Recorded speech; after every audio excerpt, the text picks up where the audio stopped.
कर दो, मुझसे गलती हो गई। होती है, गलती होती है। इंसान गलतियों का पुतला है। भगवान माफ कर देता है लेकिन शैतान माफ नहीं करता। और बकरा शैतान का दूसरा नाम है। लैला, इसका जुर्म क्या है? इसने लालच में आकर आपके दुश्मन वीसिया से हाथ मिलाया, गद्दारी की। और गद्दारी की सजा? सजाए मौत।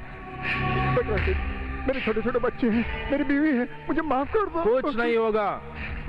तेरी बीवी जूठे बर्तन मांजेगी और तेरे बच्चे आवारा कुत्तों की तरह सड़कों पर भीख मांगेंगे।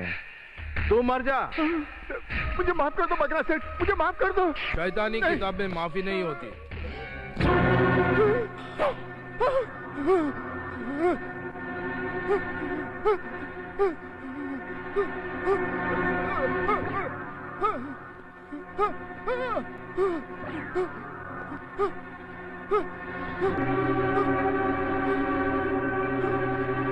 Huh?